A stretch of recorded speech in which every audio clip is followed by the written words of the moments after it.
Hello friends, नमस्कार, welcome back. इस video में हम वाजीराम क्यूब रीजन वाला में जो भी आईआर का पोर्शन है वो कवर करने जा रहे हैं। एक्सेप्ट जो समिट्स वाला पोर्शन है वो एक अलग वीडियो में कवर करेंगे। Let us start. पहला वो म्यांमार से रिलेटेड इश्यूज दिए हुए हैं। तो म्यांमार में मिलिट्री जनता गवर्नमेंट का रूल है। तो 2 साल पहले कोप हुआ था, तो उसके बाद में वहां पे जनता गवर्नमेंट का रूल है। लेकोंग मेकोंग कॉरपोरेशन है वो, वहां पे अभी इस पे कोई समिट ऑर्गेनाइज किया गया था। लेकोंग मेकोंग कॉरपोरेशन ये किस किस के बीच में है? ये एक चाइना लेड इनिशिएटिव है, लेकोंग मेकोंग कॉरपोरेशन। तो ये चाइना और ये जो 5 कंट्री हैं साउथ ईस्ट एशियन वाले, कौन कौन से कंट्री? CLM टीवी कंट्रीज हैं, Cambodia, Laos, Myanmar, Thailand and Vietnam. In countries के बीच में 5 ये प्लस चाइना, इनके बीच में क्या है? कोऑपरेशन है, वाटर शेयरिंग अरेंजमेंट है।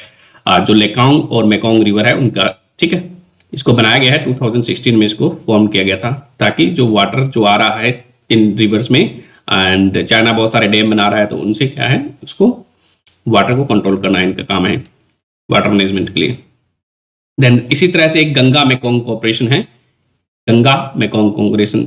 तो ये है, उसमें वो इंडिया एक मेंबर है। इसमें चाइना की जगह इसमें इंडिया का ऐड कर दोगे तो क्या बन जाएगा? Ganga Mekong corporation. और यहाँ पे गंगा रिवर ऐड कर दोगे तो Ganga Mekong corporation is between India and CLM TV country China. ये Cambodia, Laos, Myanmar, Thailand, Vietnam, ठीक है। इन सारे कंट्रीज के बीच में है। तो ये हमने देख लिया। नेक्स्ट इज श्रीलंका की हम्बनटोटा पोर्ट है श्रीलंका पे। वहां पे एक चाइनीज शिप आया था, कौन सा? जिस शिप का नाम क्या है?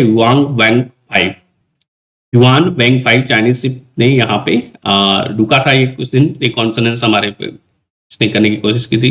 स्पाई जासूस शिप मंडोटा पोर्ट पे आया था।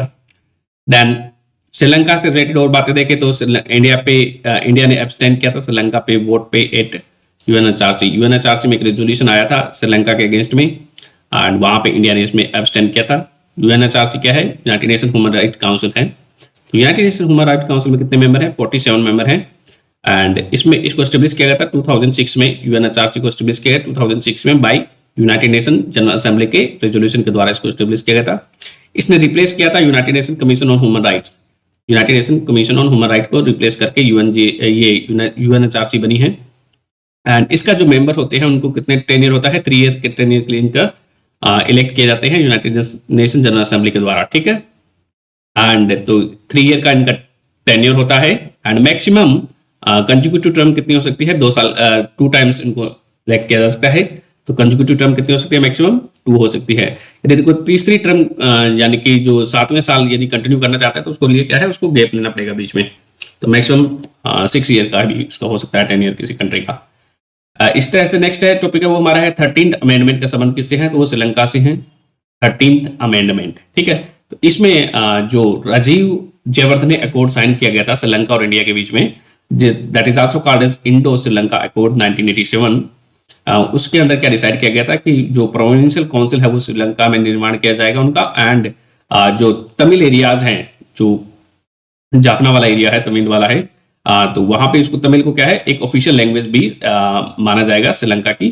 तो इंडो श्रीलंका अकॉर्ड 1987 में साइन हुआ था, जिसको राजीव जयवर्धने अकॉर्ड भी कहा जाता है। उसमें प्रोविंशियल काउंसिल की मांग को एक्सेप्ट किया गया था। दूसरा है उसमें तमिल को ऑफिशियल लैंग्वेज बनाने के बारे में बात किया गया था और इंग्लिश को लिंक लैंग्वेज बनाने के बारे में कहा गया था। तो 13 अमेंडमेंट का संबंध किससे है? श्रीलंका से है, ठीक है। तो अभी किसी ने बोला था कि LTTE का चीफ है वो जिंदा है, तो इसी कारण ये थोड़ा ज्यादा इंपॉर्टेंट हो जाएगा। Nepal, next is Nepal. तो प्राइम मिनिस्टर मोदी जी नेपाल गए थे एंड वहां पे वो लुम्बिनी में गए थे। क्यों गए थे? क्योंकि वहां पे उन्होंने India international centre for Buddhist culture and heritage है इसका उद्घाटन किया था एंड इसका इनॉग्रेशन किया था। India international centre for Buddhist cultural centre and heritage कहाँ पे है? ये लोकेटेड, ये लुम्बिनी नेपाल में लोकेटेड है। ये इंडिया ने कंस्ट्रक्ट किया है। तो ये इंडिया की एक इंस्टीट्यूट है जिसका नाम है इंटरनेशनल बुद्धिस्ट कन्फेडरेशन। ये कंपनी की तरह है, इंटरनेशनल बुद्धिस्ट कन्फेडरेशन है, जो कि 2012 में एस्टेब्लिश की गई थी, 2012 में इसको बनाया गया है मिनिस्ट्री ऑफ कल्चर के अंदर। इसका काम क्या है? इसने ये जो है India international centre for Buddhist culture and heritage इसका निर्माण किया है इस बॉडी ने, इंडिया बुद्धिस्ट कन्फेडरेशन में, ठीक है। ये मिनिस्ट्री ऑफ कल्चर के अंदर में आती है। इस बॉडी का और क्या काम है? इसका काम है जो टीचिंग है एंड हेरिटेज है बुद्धा का, उसको प्रिजर्व करना है और उसको प्रमोट करना है। एंड तो इंडिया नेपाल के बीच में यहाँ पे प्राइम मिनिस्टर गए थे, तो वहां पे एक मेमोरेंडम ऑफ अंडरस्टैंडिंग भी साइन किया गया था, Indian council of cultural relation, Indian council of cultural relation and जो लुम्बिनी यूनिवर्सिटी है एंड काठमांडू यूनिवर्सिटी है, लुम्बिनी एंड काठमांडू यूनिवर्सिटी है, तो वहां पे क्या है डॉक्टर अंबेडकर की चेयर बनाई जाएगी बुद्धिज्म पे इन दो यूनिवर्सिटी में। इसके अलावा सिस्टर सिस्टर रिलेशनशिप है कौन किस किसके बीच में, लुम्बिनी और कुशीनगर के बीच में। तो लुम्बिनी पड़ता है नेपाल में और कुशीनगर है इंडिया में, उनके बीच में क्या है सिस्टर सिस्टर रिलेशनशिप है। Then transnational Buddhist tourist circuit का निर्माण किया जाएगा। ट्रांसनेशनल बुद्धिस्ट टूरिस्ट सर्किट हम डेवलप कर रहे हैं, मिनिस्ट्री ऑफ टूरिज्म इसको डेवलप कर रही है ताकि टूरिज्म को बढ़ावा दे। एंड तो दो कंट्रीज के बीच में होगा ये बुद्धिस्ट सर्किट, जो कि शुरू होगा लुम्बिनी से शुरू होगा और एंड कहां पे होगा, कुशीनगर में एंड होगा। लुम्बिनी से शुरू होकर ये कुशीनगर में एंड होगा। तो ये कौन सी थीम बेस्ड वाली सर्किट वाली स्कीम है, मिनिस्ट्री ऑफ टूरिज्म की है, उसके अंदर इसको बनाया जाएगा स्वदेश दर्शन के अंदर। यहाँ पे एक रामायणा सर्किट है, रामायणा सर्किट में भी नेपाल पार्टिसिपेट कर रहा है, नेपाल, ठीक है, Nepal Ramayana and Buddhist circuit दोनों में ही क्या है नेपाल का योगदान रहेगा। नेक्स्ट है US has become India largest trade partner in 2021-22। तो यूएस बन चुका था इंडिया का लार्जेस्ट ट्रेड पार्टनर 2021-22 में, ठीक है। And next topic is US supreme court है, उसने अबॉर्शन को देखो 1973 में यूएस की सुप्रीम कोर्ट का एक जजमेंट आया था जिसका बोला जाता है 1973 रो एंड वेड रूलिंग। वहां पे रो एंड वेड रूलिंग ने क्या है अबॉर्शन को फंडामेंटल राइट डिक्लेयर कर दिया गया था यूएसए में। एंड अभी रिसेंटली 2022 में एक जजमेंट आया है सुप्रीम कोर्ट का यूएसए की, तो वो बोलते वहां पे उसने डिक्लेयर किया है कि अबॉर्शन वो फंडामेंटल राइट नहीं है, स्टेट गवर्नमेंट उसको डिक्लेयर कर सकते हैं, अपने अपने लॉ बना सकते हैं अबॉर्शन पे। नेक्स्ट इज टॉपिक है वो CAATSA sanction waiver to India को दिया गए थे। काटसा क्या है, countering American adversary through sanction act is there. तो यहाँ पे काउंटर करते हैं कोई भी कंट्री है जो रशिया, ईरान और नॉर्थ कोरिया से कोई सामान लेता है, कोई भी से डिफेंस डील करता है इनके साथ, या फिर कोई और तरह का एंगेजमेंट रखता है, तेल वगैरह खरीदता है तो ऑयल वगैरह, तो उस पर क्या है अमेरिका है वो सैंक्शन लगाएगा। तो ये एक्ट ट्रंप एडमिनिस्ट्रेशन के द्वारा लाया गया था 2017 में। तो ये इन कंट्रीज को टारगेट करता है, किसको, Russia, Iran and North Korea को टारगेट करता है, यूएसए का एक्ट है, ठीक है। एंड इस तो since India was purchasing S-400 Triumph missile defence system है वो हम खरीद रहे थे रशिया से, तो हम पे क्या है ये काटसा लगाने के बारे में बात कर रहे थे कुछ लोग, परंतु इंडिया को वेवर दे दिया गया था काटसा से। S-400 Triumph defence S-400 missile defence system किसका है, ये रशिया का है, रशियन बिल्ट है। ये long range surface to air missile defence system है। ये शील्ड प्रोवाइड करता है अगेंस्ट बैलिस्टिक मिसाइल आती है तो उसके अगेंस्ट में शील्ड प्रोवाइड करता है। इसको इंडिया चाइना बॉर्डर पे भी लगाया जाएगा, इंडिया पाकिस्तान बॉर्डर पे इंस्टॉल किया जाएगा। देन इसी तरह से थर्ड जो मिसाइल डिफेंस सिस्टम है वो यूएसए का है, ये आ चुका है 2016 में आया था ये शायद थर्ड वाला। तो आयरन डोम किसका है, आयरन डोम है इजराइल का है, मिसाइल डिफेंस सिस्टम है। देन ईयू ने अभी क्या है स्लैम किए हैं एंटी ट्रस्ट चार्जेस, ये EU slam antitrust charges on Apple. तो एप्पल पे पेनल्टी लगाई है and because Apple was misusing और abusing its dominant position, anti competitive practice वो यूज कर रहा था एप्पल, वहां पे ईयू ने वहां पे उसको चिपका दिया है, जुर्माना चिपका दिया है, ठीक है। एंड ये जो जुर्माना होता है ईयू में ये कौन रिकमेंड करता है, यूरोपियन कमीशन रिकमेंड करता है, एंड उसके आधार पर यूरोपियन यूनियन ने इसको फाइन लगा दिया था, पेनल्टी लगा दी थी। अब next topic is European commission क्या है। यूरोपियन कमीशन है वो है एग्जीक्यूटिव आर्म है यूरोपियन यूनियन की, एग्जीक्यूटिव आर्म है जो एग्जीक्यूटिव आर्म है। तो ये उसका क्या है डे टू डे फंक्शन भी देखती है, इसका डे टू डे बिजनेस है वो कौन हैंडल करती है, यूरोपियन कमीशन हैंडल करता है, ये यूरोपियन यूनियन का पार्ट है। एंड ये जो कोई भी ट्रीटी है उसको इन्फोर्स कराने का काम भी करती है, ठीक है। तो यूरोपियन कमीशन को इसलिए कहा जाता है गार्डियन ऑफ ट्रीटीज भी बोला जाता है इसको, गार्जियन ऑफ ट्रीटीज। एंड तो इसका जो हेडक्वार्टर है यूरोपियन कमीशन का कहां पे है, ब्रुसेल बेल्जियम में इसका हेडक्वार्टर है, ब्रुसेल बेल्जियम, ठीक है। ये इंप्लीमेंट करता है जो डिसीजन यूरोपियन पार्लियामेंट लेती है, यूरोपियन पार्लियामेंट जो भी डिसीजन लेती है वो कौन इंप्लीमेंट करता है, यूरोपियन कमीशन, क्योंकि ये एक एग्जीक्यूटिव आर्म है इसकी, ठीक है। ये काउंसिल ऑफ यूरोप है, जो भी डिसीजन लेते हैं वो कौन इंप्लीमेंट करता है, यूरोपियन कमीशन, ठीक है। तो ये डिसीजन इंप्लीमेंट करता है European parliament and council of Europe को। ये इसका लेजिस्लेटिव फंक्शन भी है जिसमें ये नए लॉ को प्रपोज करता है, यूरोपियन पार्लियामेंट को बताता है कि ये कौन कौन से उसको लॉ बनाने हैं, तो ये प्रपोज करता है इसको नए लॉज को, ठीक है। Next is European economic community का निर्माण किया गया था 1958 में। यूरोपियन कम्युनिटी इकोनॉमिक कम्युनिटी थी, उसको निर्माण किया गया था 1958 में, इसको बनाया गया था। तब इसमें 6 कंट्रीज पार्टिसिपेट कर रहे थे 1958 में। अभी तो बहुत सारे 28 कंट्री के करीब मेंबर हैं यूरोपियन यूनियन के। Then Belgium, Germany, France, Italy, Luxembourg, Netherland, ये सारे कंट्री इसके मेंबर थे यूरोपियन इकोनॉमिक कम्युनिटी 1958 में। नेक्स्ट इज ईयू के बारे में। ईयू क्या है? ईयू एक पॉलिटिकल इकोनॉमिक यूनियन है, पॉलिटिकल एंड इकोनॉमिक यूनियन है, जिसके कितने मेंबर हैं? 27 मेंबर हैं। एंड अभी इसको क्रोएशिया क्या है? लेटेस्ट मेंबर ऐड हुआ है। तो इसको लेटेस्ट मेंबर कब बना था? ये 2013 में इसको ज्वाइन किया था। एंड यूके ने लेफ्ट कर दिया था। यूके ब्रेग्जिट कब हुआ था? जनवरी 2020 में, 31 जनवरी 2020 यूके लेफ्ट, ठीक है। एंड तो यूरोजोन क्या है? यूरोजोन ऐसा एरिया है जहां पे यूरो को यूज किया जाता है एज ए करेंसी। तो ये एक मॉनेटरी यूनियन है किसकी? ईयू की, जहां पे यूरो को करेंसी की तरह यूज किया जाता है। नेक्स्ट इज शेंजन एरिया है। शेंजन एरिया क्या है? यहाँ पे बिना पासपोर्ट के एक कंट्री से दूसरे कंट्री में यूरो इस जो एरिया में आते हैं वो ट्रेवल कर सकते हैं। तो ये एक पासपोर्ट फ्री एरिया है विद पार्ट ऑफ ईयू, ठीक है। They have abolished passport and border control, इन्होंने अबॉलिश कर दिए हैं शेंजन एरिया में, ठीक है। शेंजन एरिया में कितने मेंबर हैं? 27 मेंबर हैं। शेंजन मोबिलिटी एरिया में कितने? 27 मेंबर हैं, ठीक है। नेटो क्या है? नेटो एक इंटर गवर्नमेंटल मिलिट्री अलायंस है, जिसमें north America plus European plus कुछ एशियन कंट्री भी मेंबर हैं। तो नेटो वाज एस्टेब्लिश इन 1949 में एस्टेब्लिश किया गया था। नेटो 1949 में इसके कितने मेंबर हैं? 30 मेंबर हैं। European union was establish in 1993। European union कब एस्टेब्लिश किया था? 1993। एंड इसमें कितने मेंबर हैं? 27 मेंबर हैं। शेंजन एरिया में कब एस्टेब्लिश किया गया था? 1995 में। इसमें कितने मेंबर हैं? 27 मेंबर हैं। शेंजन एरिया में 27 है। क्रोएशिया रिसेंटली कंट्री है उसको जिसको ज्वाइन किया है, तो 27 मेंबर है। यहाँ पे गलत लिखा हुआ है, ठीक है। तो शेंजन एरिया में 27 मेंबर हैं। लास्ट वाला ज्वाइन करने वाला बन गया है क्रोएशिया। अभी जनवरी में ही इसने ज्वाइन किया है क्रोएशिया ने। तो शेंजन में कितने हो गए? 27 मेंबर, ठीक है। यूरोजोन में कितने हैं? 19 मेंबर हैं। यूरोजोन में 19 मेंबर हैं और इसको एस्टेब्लिश किया गया था 1999 में यूरोजोन को, जहां पे यूरो को करेंसी की तरह यूज करते हैं। Next is coveted EU candidate status दिया गया है यूक्रेन और मोल्दोवा को। कोवेटेड ईयू कैंडिडेट स्टेटस दिया गया था यूक्रेन एंड मोल्दोवा को। एंड जिसके कारण क्या है? यूक्रेन पे रशिया ने यूक्रेन पे हमला भी कर दिया था। तो यूक्रेन एंड मोल्दोवा है, ये दोनों कंट्री चाहते हैं ईयू को ज्वाइन करना, ठीक है। इन दोनों को ज्वाइन करने की प्रोसेस स्टार्ट की गई थी, इसलिए प्रोसेस स्टार्ट कर दी गई, इसलिए उनको बोला जाता है कोवेटेड ईयू मेंबर, ठीक है। ईयू कैंडिडेट स्टेटस दिया गया इनको। And Turkey, North Macedonia, Montenegro, Albania और सर्बिया ये भी चाहते हैं कि ईयू का पार्ट बने, परंतु वो उसको दे नहीं रहे इतनी easily membership. Then Copenhagen criteria क्या है? कोपेनहेगन क्राइटेरिया है, इसको डेवलप किया गया था 1993 में। इसके द्वारा यूरोपियन काउंसिल ने इसको डेवलप किया था। एंड क्या डेवलप किए थे? कोपेनहेगन क्राइटेरिया इन 1993। जो भी कंट्री इसका पार्ट बनना चाहता है, यूरोपियन यूनियन को का पार्ट बनना चाहता है, उनको कोपेनहेगन क्राइटेरिया फुलफिल करने पड़ते हैं, तभी उनको ईयू में इंडेक्ट किया जाता है, ईयू का मेंबर बनाया जाता है, ठीक है।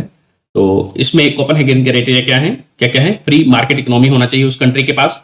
उस कंट्री वो क्या है? जो कंट्री उसका पार्ट बनना चाहता है उसको डेमोक्रेसी, स्टेबल डेमोक्रेसी होनी चाहिए। वो रूल ऑफ लॉ को फॉलो करना चाहिए, रूल ऑफ लॉ को।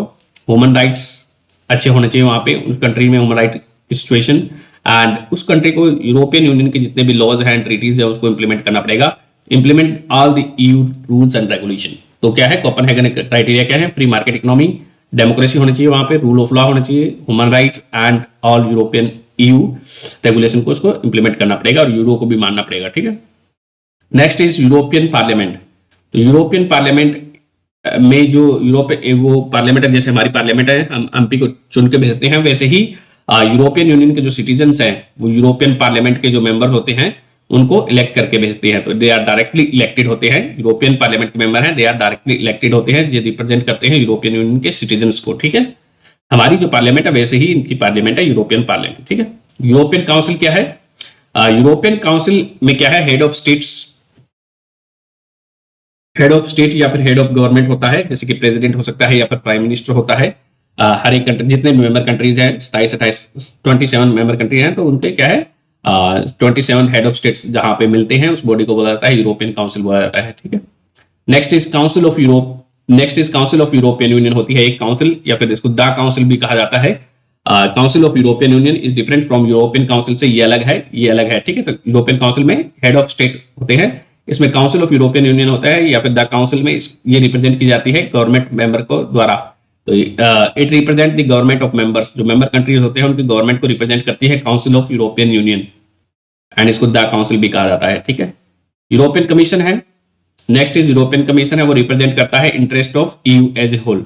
यूरोपियन कमीशन है वो ईयू के जो यूरोपियन यूनियन है उसका इंटरेस्ट एज ए होल को रिप्रेजेंट करता है European commission. Next is Schengen area, हमने देख लिया है। सेंजन एरिया क्या है? Enable free passport free travel को ये प्रोवाइड करता है, एंड इसमें कितने मेंबर हो गए? 23 मेंबर हो गए हैं, 23, ठीक है। अभी रिसेंटली इसको ज्वाइन कर लिया है, क्रोएशिया ने इसको ज्वाइन कर लिया, तो इसमें कितने मेंबर हैं? 23, ये नोट कर लीजिएगा ढंग से। देन इसमें कौन कौन सा मेंबर नहीं है, इसका पार्ट नहीं है? ब्रिक, बुल्गारिया, ब्रिक इसका पार्ट नहीं है, Bulgaria, Romania, Bulgaria, Romania, then Ireland, Ireland इसका हिस्सा नहीं है, एंड क्रोएशिया ने तो ज्वाइन कर लिया, क्रोएशिया तो नहीं होगा, एंड सिप्रस इसका पार्ट है, सिप्रस इसका हिस्सा नहीं है, ठीक है। तो क्रोएशिया ने ज्वाइन कर लिया तो ये पार्ट है, Croatia is part of it, and जो है नहीं है, सेंजन एरिया का पार्ट नहीं है। कौन कौन से? Brick, Bulgaria, Romania, Ireland and Cyprus है, वो इसके पार्ट नहीं है। इसको हम और देखें डिटेल में तो देखो, Schengen area is a border free Schengen area, guarantee free movement of more than 400 million EU citizen across the along with the non-EU, इसके मूव कर सकते हैं within this area, and if free movement of person enable every EU citizen to travel, work and live in EU country without any social special formalities, के बिना भी वहां पे वो ट्रेवल कर सकते हैं, वर्क कर सकते हैं इन कंट्रीज में, जो भी पार्ट है कंट्रीज सेंजन एरिया के पार्ट है उसमें, ठीक है। And today the Schengen area encompasses most of the European country except Bulgaria, Cyprus, Ireland and Romania इसके मेंबर नहीं है। हमने देख लिया कि ब्रिक इसका मेंबर नहीं है, Bulgaria, Romania, Ireland and Cyprus are not part of it, ठीक है। However Bulgaria, however on 1 January 2023 को Croatia has become the newest member state to join the Schengen area. Croatia ने इसको ज्वाइन कर लिया, तो कितने मेंबर हो गए? 23 मेंबर हो गए हैं। एडिशनली इसके अलावा 23 मेंबर नहीं है, इसमें ज्यादा मेंबर है, अभी हम देखेंगे, ठीक है। तो ये additionally the non EU states हैं जो कि नॉन ईयू मेंबर हैं, जो कि ईयू के मेंबर नहीं है, वो भी सेंजन एरिया के मेंबर हैं। कौन कौन से? आइसलैंड, नॉर्वे, स्विट्जरलैंड एंड लिechtenstein, ये 4 कंट्री हैं, वो ईयू के मेंबर नहीं है परंतु सेंजन एरिया के पार्ट है। कौन कौन से? इसको नोट कर लीजिएगा आप। Iceland, Norway, Switzerland and Liechtenstein has joined the Schengen area, इन लोगों ने ज्वाइन कर रखा है, Iceland, Norway, Switzerland and Liechtenstein ने, ठीक है। एंड इसमें अभी कितने मेंबर हो गए हैं? फिर इसमें मेंबर हो गए 27।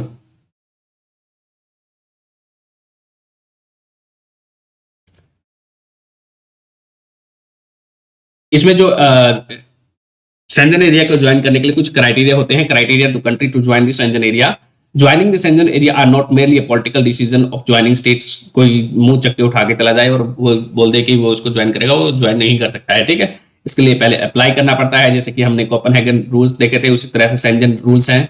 तो सेंजन रूल्स है, उनको बोला जाता है सेंजन एक्विस भी बोला जाता है, सेंजन रूल या फिर सेंजन एक्विस रिगार्डिंग उनको कैसे क्या अपना कंट्रोल करना पड़ेगा, लैंड को, सी को, बॉर्डर को, इशू वीजा, उनको वीजा इशू नहीं, वीजा इशू करना पड़ेगा, या फिर जो है रिक्वायरमेंट है उनकी, वो इसमें पुलिस कोऑपरेशन, बॉर्डर को प्रोटेक्ट करने की सारे स्टेट के बिहाफ में उसको करना पड़ेगा। Take the responsibility for controlling the external border on the behalf of other Schengen country, Schengen country, दूसरे सेंजन कंट्री उनके बिहाफ पे उसको भी क्या है रिस्पॉन्सिबिलिटी लेनी पड़ेगी, ठीक है। एंड इसके बाद में हमने इसमें देखा है कि क्या क्रोएशिया, ये हमने देखा है कि in December 2022 council adopted decision for Schengen area, जिसमें क्रोएशिया को मेंबर इंक्लूड कर लिया गया है। तो 27th मेंबर इज क्रोएशिया बन चुका है। तो सेंजन एरिया में कितने हैं? 27 countries are part of Schengen area, ठीक है, 27, ठीक है। एंड बाकी वो 4 कंट्रीज थे जो इसका हिस्सा थे परंतु इसका नहीं है, ठीक है। तो इसमें कितने मेंबर है? 27 countries are part of Schengen area, 27। Next is India Bangladesh के बारे में बात करें तो बांग्लादेश ने ऑफर किया है, चिटगांव पोर्ट है वो अपनी, वो इंडिया को यूज के लिए दिया है। एंड मैत्री सेतु है वो फेनी रिवर पे बनाया गया था, Maitri Setu was constructed on Feni river, ठीक है, जो कनेक्ट करता है सबरूम इन त्रिपुरा को चिटगांव पोर्ट से, ये कनेक्ट करता है। India Bangladesh protocol route sign किया गया था रिवर से रिलेटेड है वो, ठीक है। तो ये ब्रह्मपुत्रा पे साइन किया गया था पहले, India Bangladesh protocol root on Brahmaputra, कैसे यूज करना है इसका वाटर। देन गोमती और कुशियारा रिवर से भी इंडिया में क्या है सक्सेसफुली क्या है वो कार्गो सेंड किया जा चुका है बांग्लादेश से इंडिया में, गोमती एंड कुशियारा के द्वारा, ठीक है। और इंडिया बांग्लादेश के बीच में कितनी है 54 रिवर्स हैं, फ्लो करती हैं इंडिया और बांग्लादेश के बीच में कितनी 54 रिवर, ठीक है।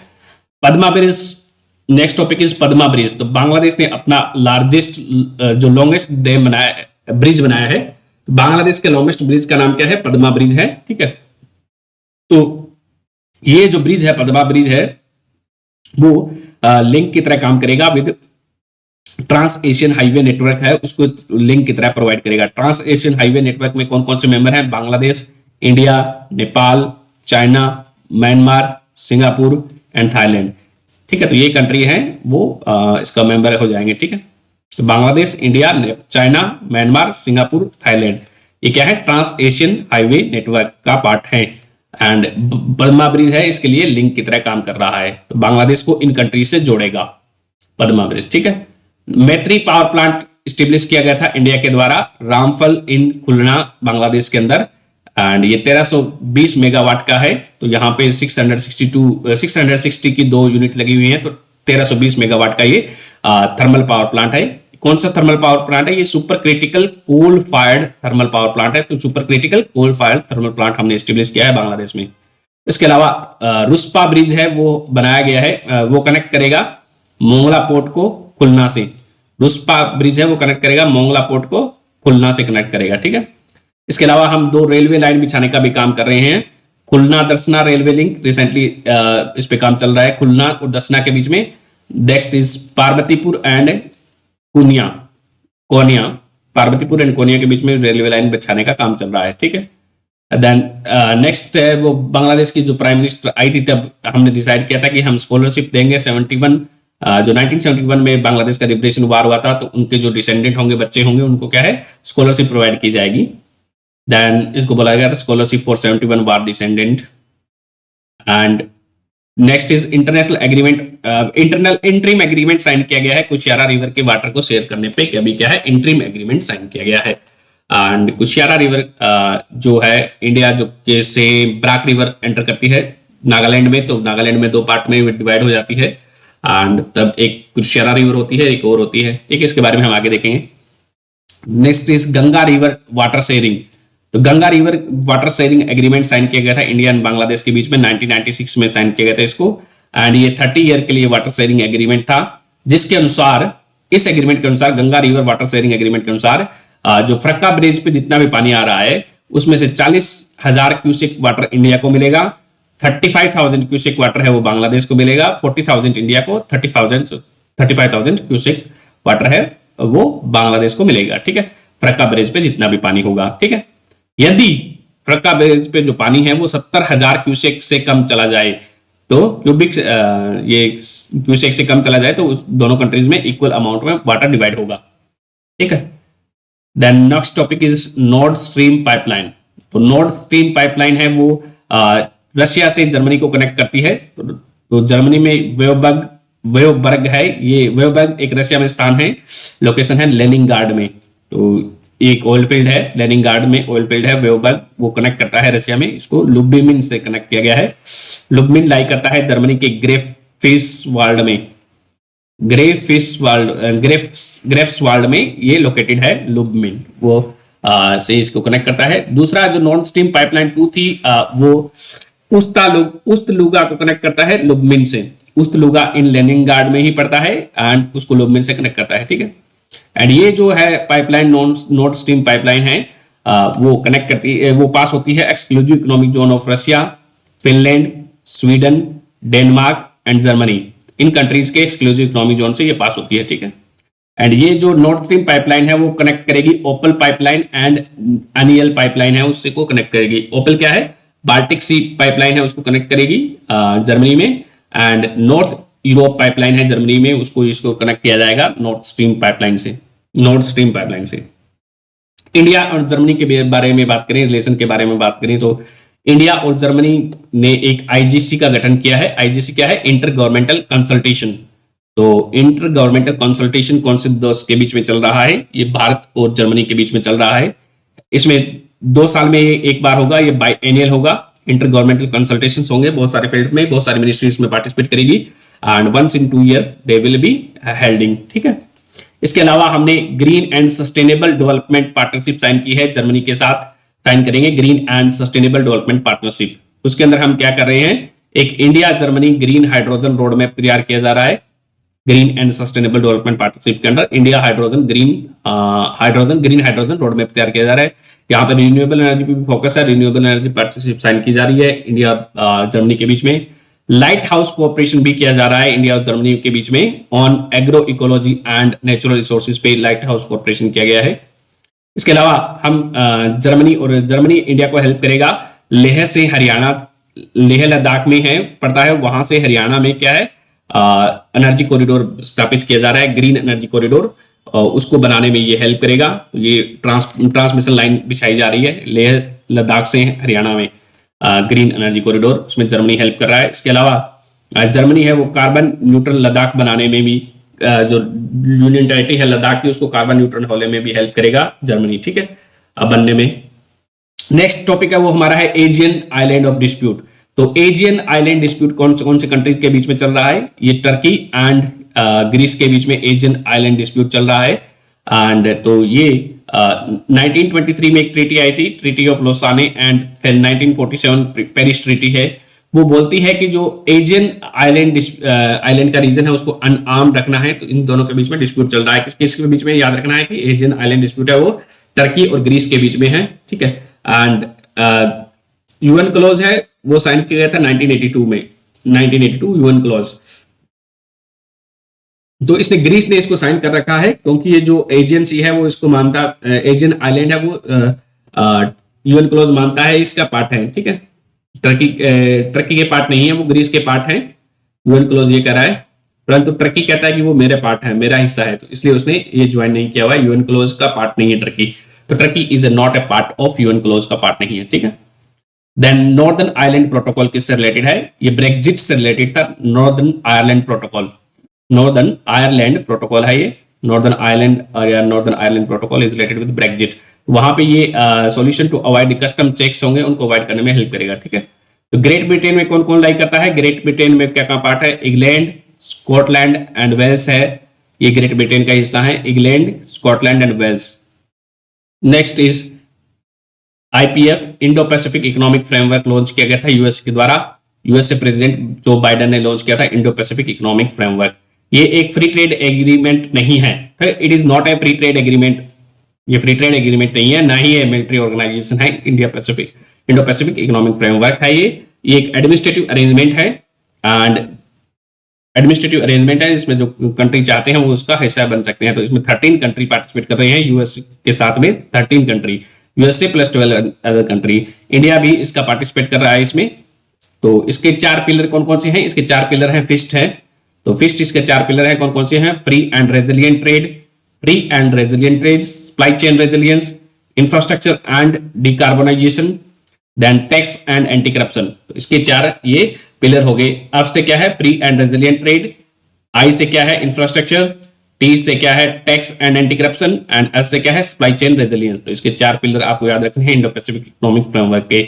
इसमें से इंडिया ने एक ज्वाइन नहीं किया है, कौन सा ज्वाइन नहीं किया है वो आप मेरे को कमेंट बॉक्स में बताओगे। ठीक है, तो ये जो इंडो पैसिफिक इकोनॉमिक फ्रेमवर्क है ये रिप्रेजेंट करता है 40% ऑफ वर्ल्ड जीडीपी को रिप्रेजेंट करता है, एंड ये इसमें कोई भी मार्केट इसमें असेस प्रोवाइड नहीं करवाई जाएगी, और ना ही ये टेरिफ रिडक्शन के बारे में बात करता है। तो जो 13 कंट्री हैं वो कौन कौन से इसके मेंबर होंगे? इधर से देखें तो इंडो पैसिफिक इकोनॉमिक फ्रेमवर्क है, तो इंडो पैसिफिक में देखो तो जापान है, जापान के बाद में साउथ कोरिया इसका हिस्सा है, जापान, साउथ कोरिया, उसके बाद वियतनाम है, वियतनाम के बाद में सिंगापुर है, सिंगापुर से ऊपर मलेशिया है, देन इंडोनेशिया भी इसका हिस्सा है, ब्रुनई भी इसका पार्ट है, देन फिलीपींस है यहाँ पे साउथ चाइना सी में, देन फिलीपींस इसका पार्ट है, देन ब्रुनई है, इसके अलावा ऑस्ट्रेलिया एंड न्यूजीलैंड भी इसका पार्ट है, देन यूएसए इसका पार्ट है, इंडिया भी पार्ट है, इसके अलावा मलेशिया इसका पार्ट है, थाईलैंड इसका पार्ट है। तो ये 12 कंट्रीज के पार्ट है। इसके पिलर हमने देख लिए, इसका काम क्या है? Connected economy, fair economy, resilient economy and clean economy को बढ़ावा देना है, इसका काम है इंडो पैसिफिक इकोनॉमिक फ्रेमवर्क का। Next is Pacific island nation. तो पैसिफिक में आइलैंड्स, पैसिफिक में कुछ आइलैंड नेशंस हैं, कौन कौन से हैं? माइक्रोनेशिया है, माइक्रोनेशिया है वो लाई करता है नॉर्थ ऑफ इक्वेटर, तो Micronesia lie north of equator, and ये फिलीपींस के ईस्ट में लाई करता है, तो यहाँ पे फिलीपींस है, यहाँ पे फिलीपींस लोकेटेड है, तो यहाँ पे इसके ईस्ट में, इस साइड में क्या है, माइक्रोनेशिया लाई करता है, ठीक है। एंड यहाँ पे ऑस्ट्रेलिया है, तो यहाँ पे क्या है, मेलानेशिया लाई करता है, तो Melanesia lies in east of Australia, ठीक है। ऑस्ट्रेलिया के ईस्ट में मेलानेशिया लाई करता है and it is located at south of equator. तो माइक्रोनेशिया है वो नॉर्थ ऑफ इक्वेटर में है, एंड मेलानेशिया है वो क्या है, साउथ ऑफ इक्वेटर में लोकेटेड है। देन उसके अलावा क्या है, पोलिनेशिया है, तो पोलिनेशिया में जो आइलैंड्स आते हैं वो एक ट्रायंगल के फॉर्म में आते हैं, तो Hawaii island, New Zealand and eastern island, हवाई, न्यूजीलैंड एंड ईस्टर्न आइलैंड के बीच में जो आइलैंड्स आते हैं दे फॉर्म्स पार्ट ऑफ पोलिनेशिया का हिस्सा बनते हैं। तो हवाई, न्यूजीलैंड लाई करता है इसके साउथ वेस्ट में, नॉर्थ में लाई करता है हवाई आइलैंड्स, देन इसके जो ईस्ट में है वो लाई करते हैं eastern island. Eastern island also called as Rapa Nui बोला जाता है ईस्टर्न आइलैंड को। ये पार्ट है Polynesia island in Pacific ocean, ठीक है। देन इंडिया ने साइन कर रखे हैं 2+2 डायलॉग, किस किस कंट्री के साथ साइन किया है? यूएसए के साथ हमने साइन कर रखा है, ऑस्ट्रेलिया के साथ कर रखा है, जापान के साथ कर रखा है, रशिया के साथ कर रखा है। तो इंडिया ने यूएसए, ऑस्ट्रेलिया, जापान, रशिया के साथ 2+2 डायलॉग साइन कर रखे हैं। Next is critical mineral investment partnership. तो इंडिया ने साइन कर रखी है इंडिया किस किस कौन से कंट्री के साथ critical mineral investment partnership sign करेगा? क्रिटिकल मिनरल्स हैं ऐसे मिनरल जो बहुत कम पाए जाते हैं, तो उनको क्रिटिकल मिनरल कहा जाता है। तो इंडिया इसको साइन करेगा, क्रिटिकल मिनरल इन्वेस्टमेंट पार्टनरशिप वो साइन करेंगे हम, इंडिया और ऑस्ट्रेलिया साइन करेंगे। एंड जैसे क्रिटिकल मिनरल में देखो लिथियम है, लिथियम का यूज किया जाता है बैटरी बनाने में, पोटास का यूज किया जाता है फर्टिलाइजर बनाने में, देन इंडियम का यूज किया जाता है एलसीडी स्क्रीन बनाने के लिए, स्ट्रॉन्टेनियम का हम देख चुके हैं ग्रीन जो फायर क्रैकर्स होते हैं उनमें बनाने में यूज किया जाता है। देन चिली है वो 76% रिजर्व है चिली में लिथियम के। Next topic is international north south transport corridor. तो international north south transport corridor जो है वो नॉर्थ को साउथ से कनेक्ट करने के लिए बनाया गया था, रशिया से इंडिया तक को। अभी ये न्यूज में क्यों रहा था, क्योंकि रशिया से कोई कार्गो इंडिया को भेजा गया है, वो आ चुका है। एंड इसको जो है पहले 2000 में इसको बनाने के बारे में बात चली गई थी, international north south transport corridor को 2000 में इसको बनाने का प्रपोजल दिया गया था रशिया, इंडिया और ईरान के द्वारा। एंड अभी इसमें 13 कंट्रीज के पार्ट हैं, तो 13 countries are part of international north south transport corridor.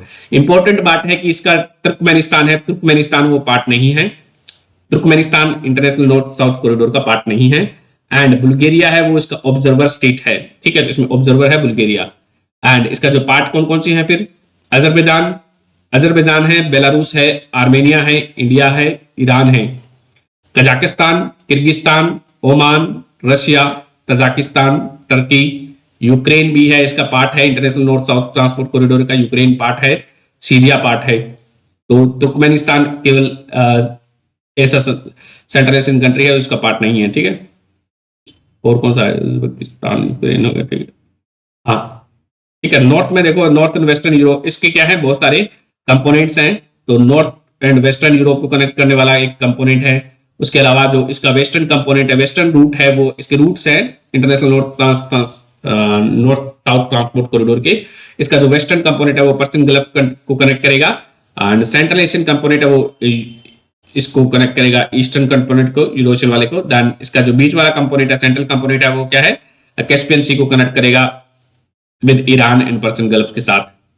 Next is Zaporizhzhia,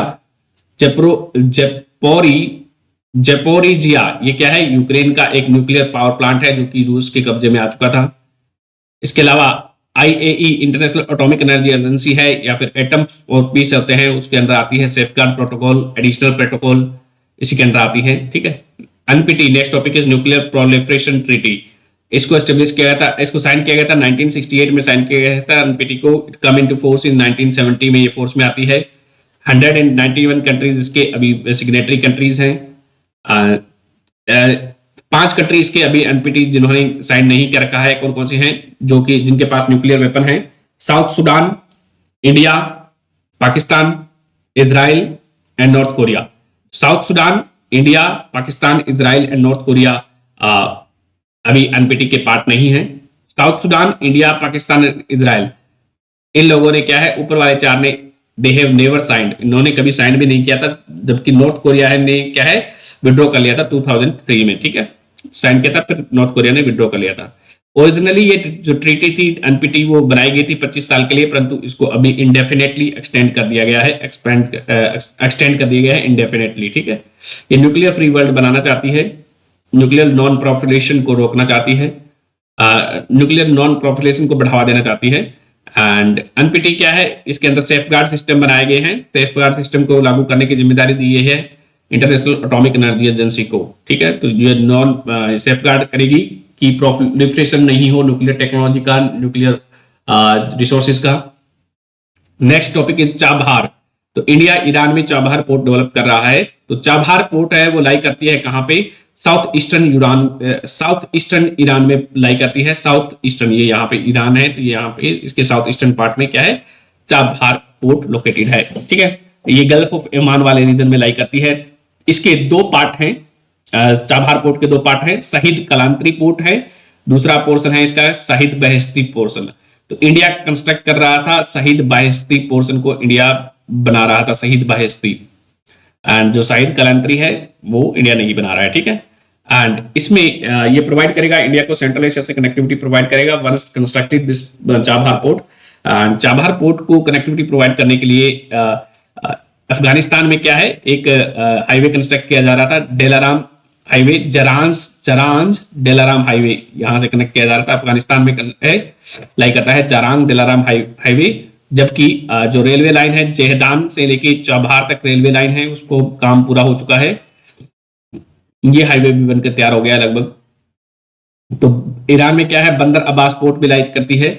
Iran वाला रीजन है उसको मकरान कोस्ट भी बोला जाता था पहले। 1947 से पहले क्या है, ईरान इंडिया के बॉर्डर के साथ टच करता था, क्योंकि पाकिस्तान इसके बॉर्डर को टच कर रहा है। तो गवाधार पोर्ट है वो पाकिस्तान, सीपीईसी का पार्ट है वो चाइना में, पाकिस्तान में लाई करती है।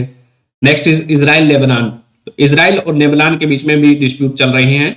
इजराइल लेबनान, इनके बीच में जो मैरीटाइम डिस्प्यूट है वो उसको सुलझा लिया गया है अभी, एंड उनका जो इसको सुलझा के इनको जो डिमार्केट किया जाएगा ब्लू लाइन के द्वारा इजराइल और लेबनान के बीच में।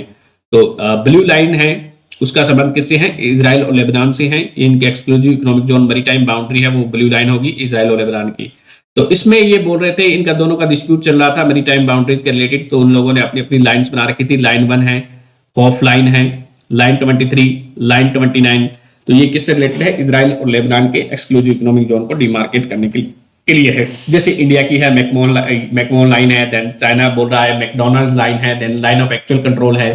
तो वो सारी इंडिया और चाइना के बीच में है। उसी तरह से लेबनान और इजराइल के बीच में लाइन 1 है, खौफ लाइन है, लाइन 23 है, लाइन 29, ये मैरीटाइम बाउंड्री है इनकी, एंड ये इनका एक्सक्लूसिव इकोनॉमिक जोन से रिलेटेड है। ब्लू लाइन किसके बीच में होगी, फिर इजराइल और लेबनान में इसको मान लिया गया है, इसके द्वारा रिजोल्व कर लिया गया है। तो ये लाई करता है इजराइल मेडिटेरियन सी में लाई करता है, लेवांट वाले रीजन में। देन यहाँ पे मेडिटेरियन सी में यहाँ पे इन दोनों कंट्रीज के पास में कारिस गैस फील्ड भी है। कारिस गैस फील्ड कहाँ पे है, यहीं पे है।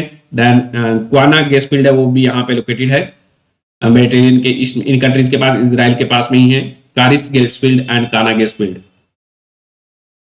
Next is India Israel. India Israel के बारे में बात करूँ तो इंडिया और इजराइल ने 2021 में एक साइन किया था कॉम्प्रिहेंसिव 10 ईयर रोड मैप। तो comprehensive 10 year road map sign किया गया था इंडिया और इजराइल के बीच में, ताकि यहाँ पे जो बायलैटरल रिलेशनशिप थे उसको डिफेंस के अलावा अन्य एरियाज में भी लेके जाया जाए।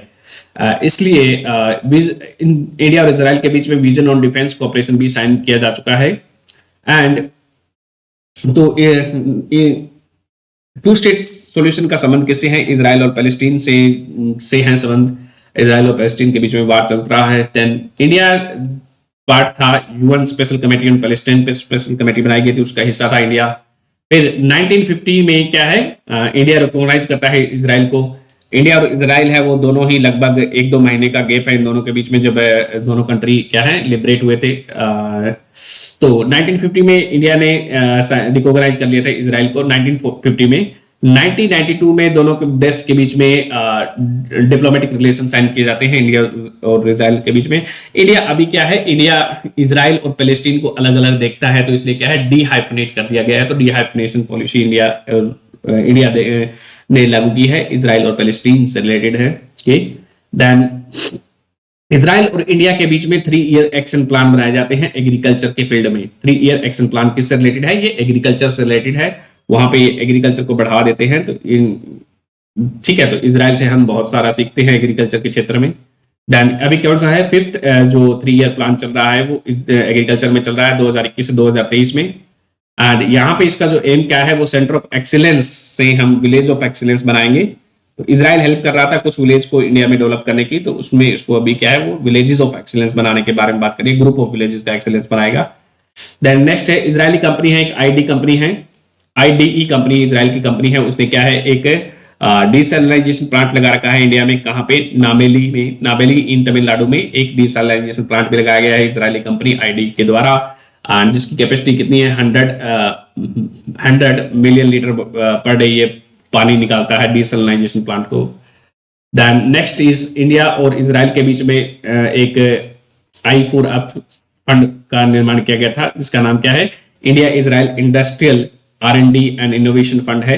India Israel industrial R&D and innovation fund कब बनाया गया था, ये बनाया गया था इंडिया और इजराइल के बीच में 2017 में बनाया गया था। तो I4F क्या है, एक फंड है इंडिया और इजराइल के बीच में जो कि इंडस्ट्रियल इनोवेशन को बढ़ावा देगा। नेक्स्ट इज इजराइल के कुछ वेपन्स दिए हुए हैं यहाँ पे, जैसे कि Phalcon and airborne early warning system है, ये फाल्कॉन इजराइल का है। हेरोन ड्रोन किसका है, इजराइल के है। ब्राकेट मिसाइल है, वो किसकी है, इजराइल की है। देन स्पाइडर सिस्टम है, एंटी मिसाइल डिफेंस सिस्टम है स्पाइडर, वो किसका है, इजराइल का है। आयरन डोम किसका है, इजराइल का है। तो स्पाइडर क्या है, ये quick reaction anti craft missile system है, quick reaction anti missile system है इजराइल का स्पाइडर। इंडिया है वो इजराइल की हेल्प से इजराइल का जो हेरोन ड्रोन है उसको में फिट करेगा, लेजर गाइडेड बॉम्ब फिट करेगा अंडर प्रोजेक्ट चीता। तो इंडिया बना रहा है प्रोजेक्ट चीता में, क्या है, इंडिया हेरोन ड्रोन में लेजर गाइडेड बम इंस्टॉल करेगा, ठीक है, इजराइल की हेल्प से। एक प्रोजेक्ट चीता अलग है, वो इन्वायरमेंट वाला अलग है, ये अलग है, ये चीता है, वो चीता है शायद।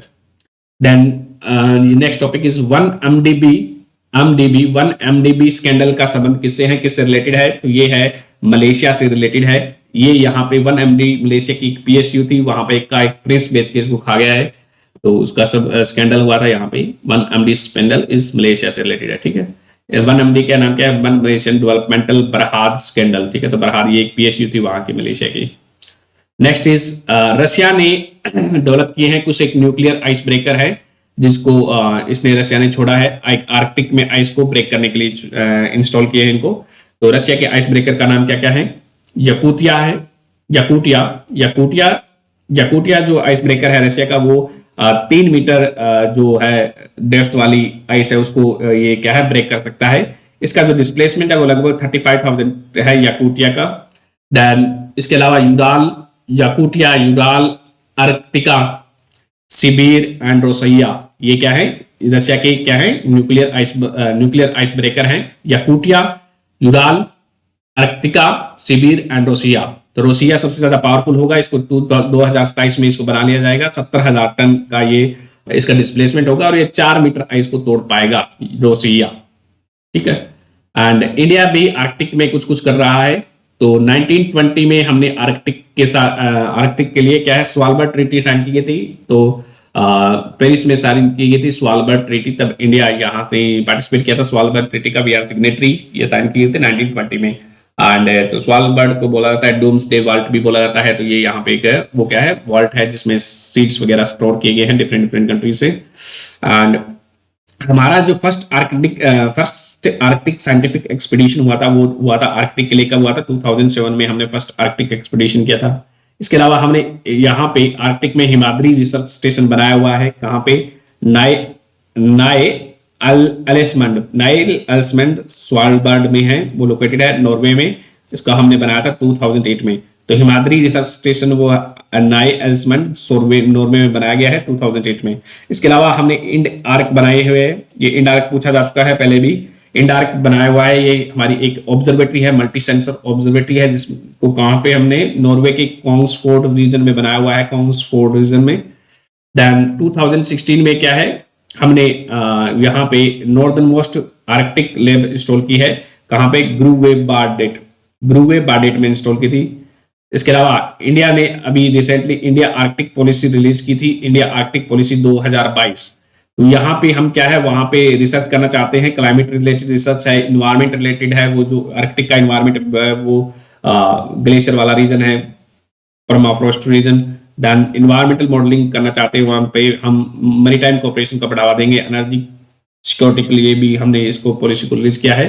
कौन इंप्लीमेंट करेगा इंडिया आर्कटिक पॉलिसी को 2022 को? इसको नोडल एजेंसी किसको बनाया गया है? National centre for polar and ocean research है, वो ऑर्गेनाइजेशन है। ये मिनिस्ट्री ऑफ अर्थ साइंस के अंदर एक ऑर्गेनाइजेशन है जो कि गोवा में लोकेटेड है, national centre for polar and ocean research. वो इसको इंप्लीमेंट करेगा इंडियन आर्कटिक पॉलिसी 2022 को।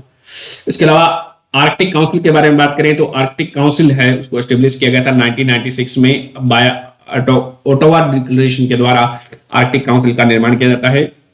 तो आर्कटिक काउंसिल में 8 मेंबर हैं, इंडिया इसका ऑब्जर्वर मेंबर बनाया गया था 2013 में। तो we become observer member, India become observer member in 2013। And इसमें अभी कितने मेंबर हैं आर्कटिक काउंसिल में? 8 कंट्रीज के मेंबर हैं। कौन कौन से हैं जो टच करते हैं आर्कटिक रीजन को? कौन कौन से?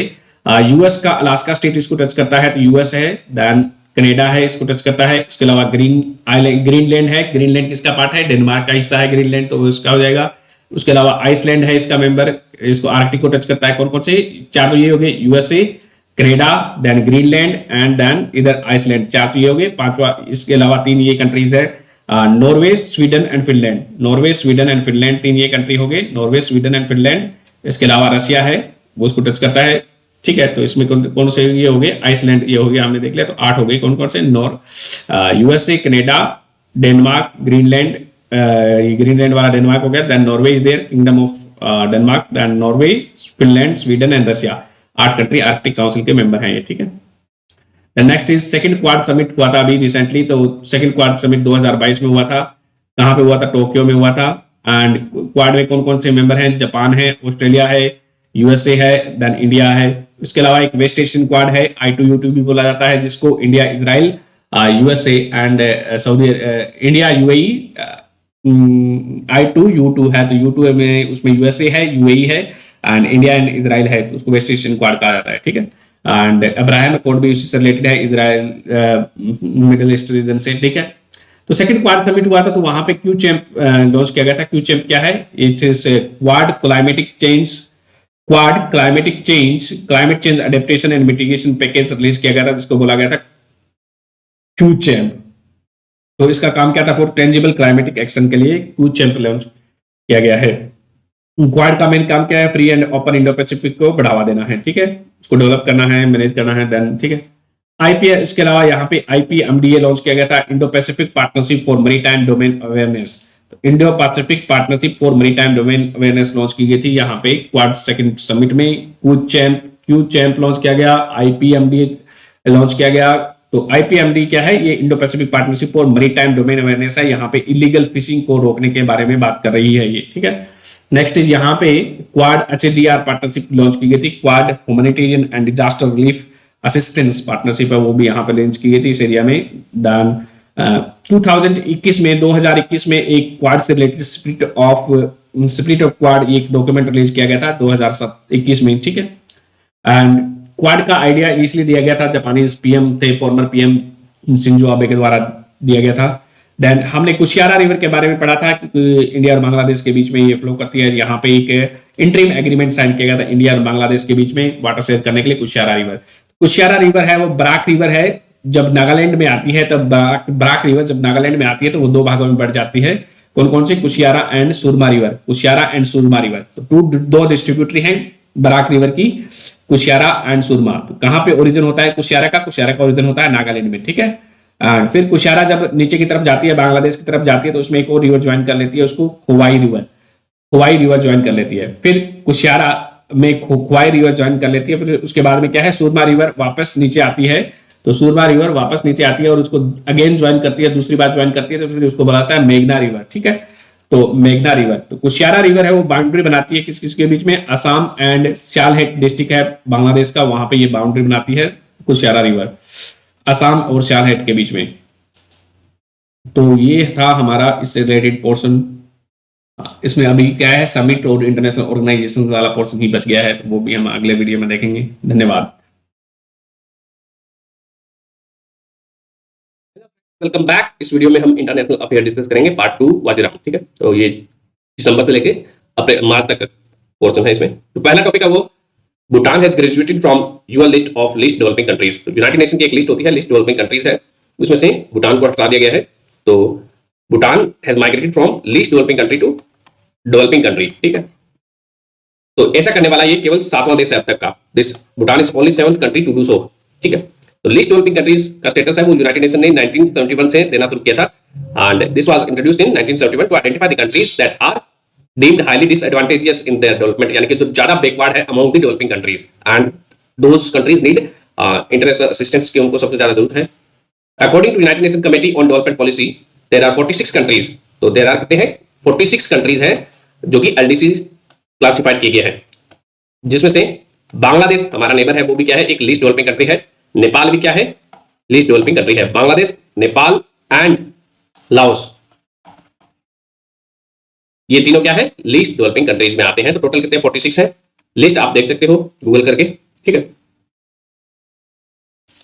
तो इसमें कुछ क्राइटेरिया होगा उनको क्लासिफाई करने के लिए। तो इसमें 3 क्राइटेरिया इंपॉर्टेंट क्राइटेरिया है, और हम देखते हैं। ठीक है, तो इसमें 3 क्राइटेरिया यूज किए जाते हैं टू क्लासिफाई एज ए एलडीसीज। पहला इसमें जो क्राइटेरिया है वो है पर कैपिटा इनकम का।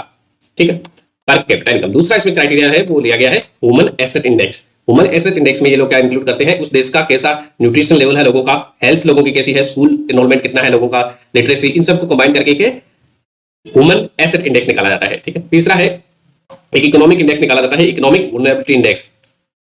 Third is economic vulnerability index. तो इन तीनों के आधार पे क्या है, किसी देश को एलडीसी का स्टेटस दिया जाता है। इन 3 में से यदि 2 को भी फुलफिल करता है, 2 आउट ऑफ 3 इज मैट, इनमें से 2 क्राइटेरिया भी मेट करते हैं, तब इसको एलडीसी का स्टेटस दे दिया जाता है। तो इन क्राइटेरिया में आगे है क्या, हम देखते हैं। ठीक है, तो इन क्राइटेरिया में यदि किसी देश की पहला इनकम क्राइटेरिया है, तो इनकम में क्या देखते हैं, gross national income per capita देखते हैं।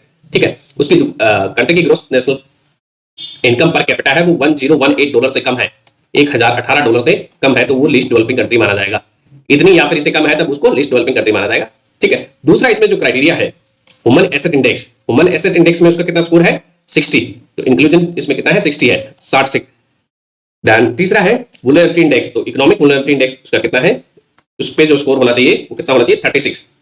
ठीक है, तो इकोनॉमिक वल्नरेबिलिटी इंडेक्स पे 36 है, ह्यूमन एसेट इंडेक्स पे 60 है, और जीएनआई पर कैपिटा जिसका $1018 से कम है। तो इन तीनों में से यदि कोई 2 क्राइटेरिया भी फुलफिल हो रहे हैं, तो उस कंट्री को 2 out of 3 is fulfilled, then it is classified as a least developing country, को उसको क्लासिफाई कर दिया जाता है। ठीक है, ये लिस्ट डेवलपिंग क्राइटेरिया परमानेंट नहीं होता है, इनको हर 3 साल बाद रिव्यू किया जाता है। तो इनका ट्राई एनुअल रिव्यू होता है एवरी 3 ईयर। कौन करता है, सीडीपी इसका रिव्यू करती है, United Nation committee on development policy है वो, उसको 3 साल बाद रिव्यू की जाती है। ठीक है, तो 3 साल बाद रिव्यू किया जाता है। 2 कॉन्जुगेटिव रिव्यू, यानी कि 6 साल में, लगातार 6 साल में यदि ये क्राइटेरिया फिल हो रहे हैं, तभी उसको क्या है, आउट ऑफ एलडीसी माना जाएगा।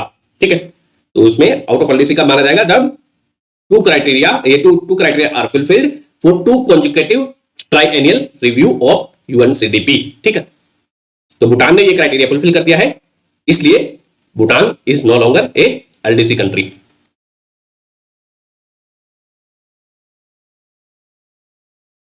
इसमें क्राइटेरिया जब कोई कंट्री माइग्रेट करता है, तब जीएनआई पर कैपिटा इनकम उसका कितना इंप्रूवमेंट होना चाहिए, उसका इंप्रूवमेंट जीएनआई में कितना होना चाहिए, तो जीएनआई में इंप्रूवमेंट होना चाहिए लगभग उसका लास्ट 3 ईयर के एवरेज का इससे ज्यादा हो जाना चाहिए, $1018 से।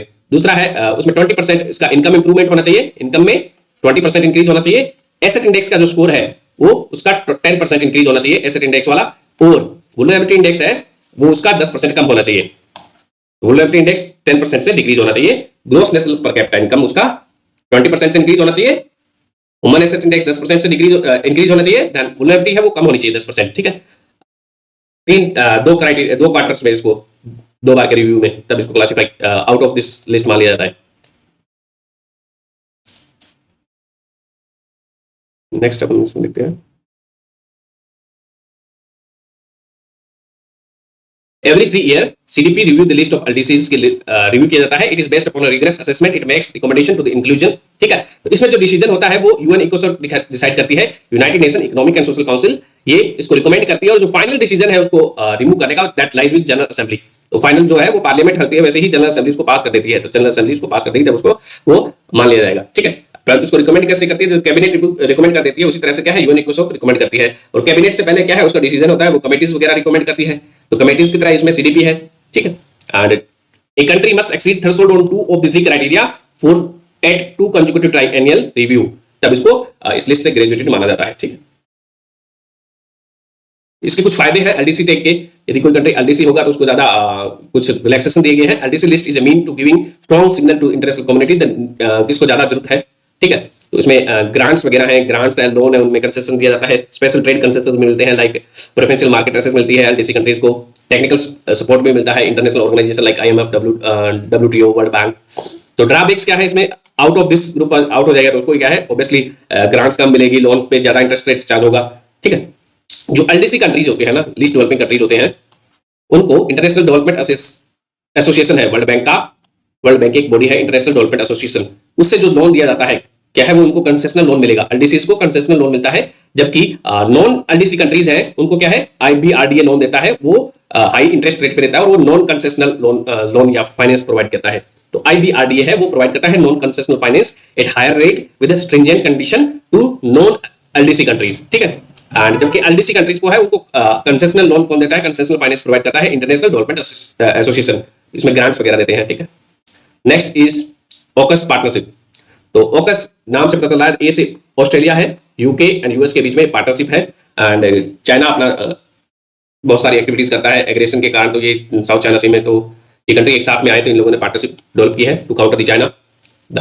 ये 2021 में ये पार्टनरशिप साइन की गई थी। इसमें क्या है, ये लोग न्यूज तो यही है कि ये लोग एक एसेसन ऑकस बना रहे हैं, तो ये सब सबमर्सिबल एसेसन क्या है, सबमर्सिबल शिप न्यूक्लियर ऑकस बना रहे हैं। ठीक है, एंड ये तीनों देश मिलकर इसको डेवलप करेंगे, एंड ब्रिटेन में इसको बनाया जाएगा, ब्रिटेन और ऑस्ट्रेलिया मिलकर बनाएंगे, परंतु उसमें जो पार्ट्स है वो यूएसए भी देगा। ठीक है, तो तीनों देश इसको मिलकर बना रहे हैं एसएसएन ऑकस। ठीक है, तो ऑस्ट्रेलिया क्या है, Australia is member of NSD का मेंबर है, और एनपीटी के अंदर Australia is not a nuclear state नहीं है, तो एनएसडी के अंदर क्या है न्यूक्लियर सप्लाई ग्रुप में वो ऑस्ट्रेलिया है वो न्यूक्लियर वेपन डेवलप नहीं कर सकता because it is signatory to this. ठीक है, तो इसलिए यूएस वगैरह है, यूएस और यूके है, इसको प्रोवाइड करेंगे ये nuclear missile, nuclear submarine provide करेंगे। ठीक है,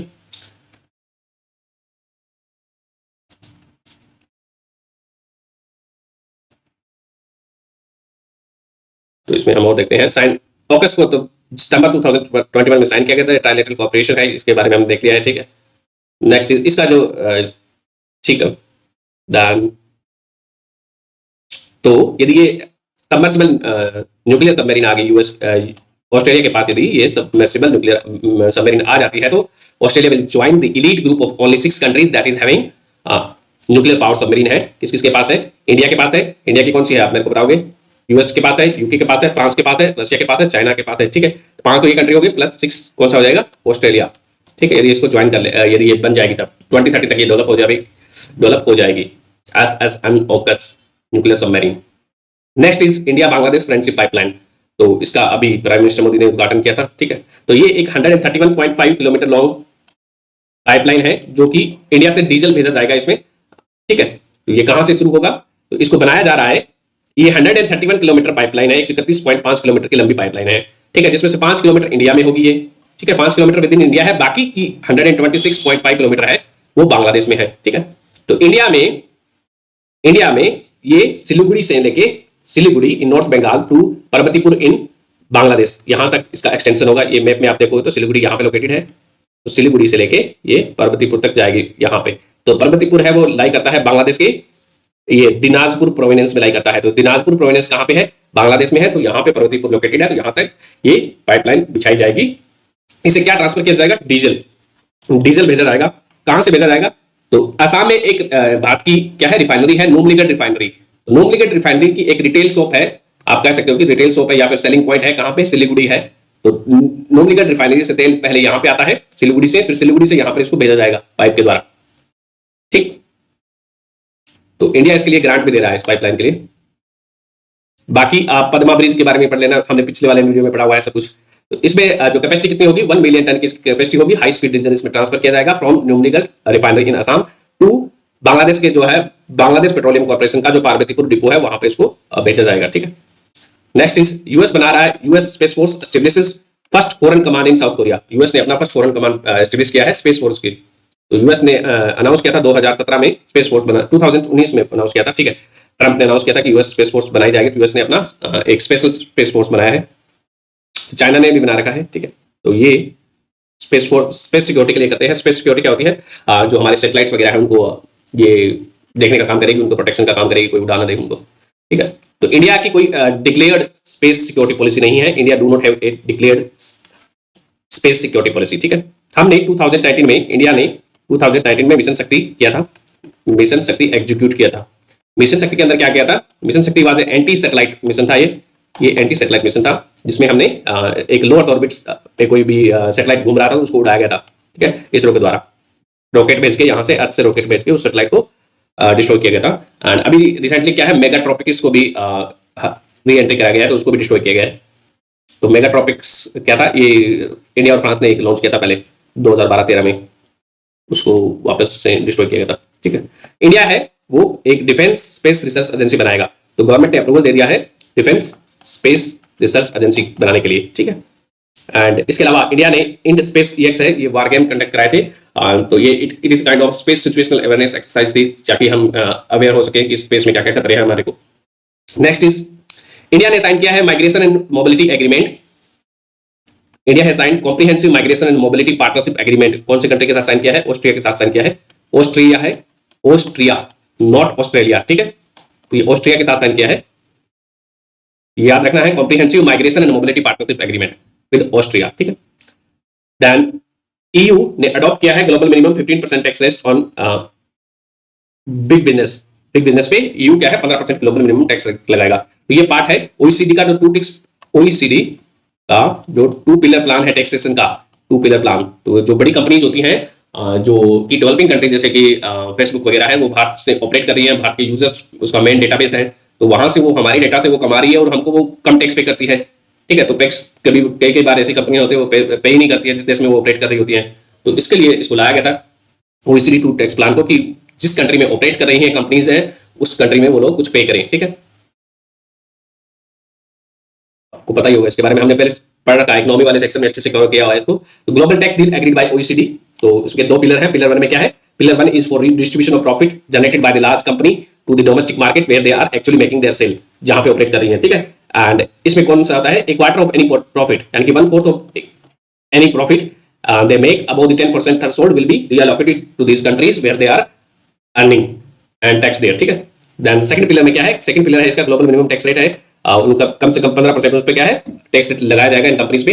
and this global minimum tax rate है वो ऑपरेट करना स्टार्ट हो गया है, इट इज कॉर्पोरेट्स पे 2013 से ये लगना स्टार्ट हो गया है, 1 अप्रैल से आई थिंक सो। तो ये सारी कंपनीज पे नहीं लगाया जाता है, जो ग्लोबल मिनिमम टैक्स रेट है वो कुछ ही कंपनीज पे लगाया जाता है जिनका क्या है ग्लोबल सेल है वो कितने से ज्यादा हो, 20 बिलियन यूरो से ज्यादा हो, और 23 डॉलर में कन्वर्ट कर दोगे तो वो 23 बिलियन डॉलर हो जाएगी। तो ग्लोबल सेल किसकी कितने से ज्यादा हो, 20 बिलियन यूरो और 23 बिलियन डॉलर, ठीक है। एंड इसके साथ जिनका प्रॉफिट मार्जिन है कितना है वो 10% से ज्यादा है, तो ऐसी कंपनीज पे क्या है ग्लोबल मिनिमम टैक्स रेट लगेगा 15% का। इंडिया डिजिटल इक्विलाइजेशन लेवी भी लगाते हैं हम, ठीक है। तो ब्लॉकचेन वाले प्रोजेक्ट पे भी कुछ टैक्स लगाया गया है, क्रिप्टो पे लगाया गया है इंडिया के द्वारा tax. Next is India prioritise Lusophone words to tap the potential. तो लूसोफोन क्या होता है, तो लूसोफोन पुर्तगीज क्या था, पुर्तगाल ने पहले टाइम पे एक कॉलोनियल पावर थी पुर्तगाल, तो बहुत सारे देशों पे कब्जा किया था पुर्तगाल ने। तो जिस प्रकार से ब्रिटिश कॉमनवेल्थ है, कॉमनवेल्थ में कौन से कंट्रीज आते हैं, ब्रिटेन प्लस उसके जो है कॉलोनी थी वो कंट्रीज आते हैं। तो उसी तरह से क्या है पुर्तगाल और उसके जो कॉलोनीज है उनका एक ग्रुप बनाया गया है, ठीक है। एंड तो लूसोफोन कंट्रीज उनको बोला जाता है जिनमें क्या है, जिनकी लैंग्वेज क्या है पुर्तगीज है, and they were earlier colonised by Portugal, ठीक है। तो these are Lusophone refer to the Lusophone word are those countries that are speaking Portuguese as their official language and were colonized by Portugal, ठीक है। Lusophone word is comprised of 9 countries। इसमें कितने countries आते हैं Lusophone word में, 9 देश आते हैं, 9 देश या फिर रीजन्स, 9 कंट्री या फिर रीजन्स या फिर इसमें आइलैंड भी हो सकते हैं, ठीक है। एंड इन इन लोगों ने अपनी एक कम्युनिटी बना रखी है जिसका नाम क्या है, कम्युनिटी फॉर, जैसे कॉमनवेल्थ है उसी तरह से इनके क्या है, 9 कंट्रीज की एक community for Portuguese language countries बनाया गया है इनको। कॉमनवेल्थ, इसका नाम क्या है, community for Portuguese language countries, ठीक है। तो इसमें इसको बनाया गया था community for Portuguese language countries, it was formed इन 1996, 1996 में इसको बनाया गया है। इसका हेडक्वार्टर कहां पे है, लिस्बन पुर्तगाल में ही होगा, ठीक है। तो इसमें कंट्रीज कौन कौन सी आप देख लीजिएगा अच्छे से। दैन पुर्तगाल कंट्रीज, इसमें हम देखें तो community for Portuguese language countries में है पुर्तगाल है, अंगोला है, ब्राजील है, केबो वर्डे या फिर Cape Verde, then Guinea Bissau, Mozambique, Sao Tome, Principe were the founding member. इसके अलावा इसमें टेमूर लिस्टे और ईस्ट माइनर एंड इक्वेटोरियल गिनी इसके मेंबर है। ये सारे इसके मेंबर है कौन कौन से, Portugal, Angola, Brazil, Cape Verde, Guinea Bissau, Mozambique, Sao Tome, Principe, East Timor and Equatorial Guinea, ठीक है। इंडिया इसका ऑब्जर्वर है, एसोसिएट ऑब्जर्वर है इसका। India is associate observer from 2021, तो यानी कि 1-2 साल पहले हम इसके एसोसिएट ऑब्जर्वर बने हैं, मेंबर नहीं है। अभी भी क्या है, हम इसके एसोसिएट ऑब्जर्वर हैं, ठीक है। एंड तो इस कंट्रीज में एनी सिग्निफिकेंट, इसका significant achievement is that these 9 countries जो पुर्तगाल स्पीकिंग बोले वो अलाउ करते हैं लोगों का एक दूसरे पे मूवमेंट को। They allow cross border movement of their citizen for any purpose and issue residency permit issue करते हैं अपने सिटीजन को, ठीक है। देन इंडिया में वास्को डी गामा आया था 1498 में, 1498 में, ठीक है। एंड इंडिया ने डिप्लोमेटिक रिलेशन एस्टेब्लिश किए थे पुर्तगाल के साथ 1974-75 में, ठीक है। अभी ये न्यूज में क्यों रहा है, ये सब न्यूज में क्यों रहा है, क्योंकि इंडिया ने एक इंटरनेशनल लूसोफोन फेस्टिवल ऑर्गेनाइज किया गया है, तो ये इंपॉर्टेंट हो जाता है।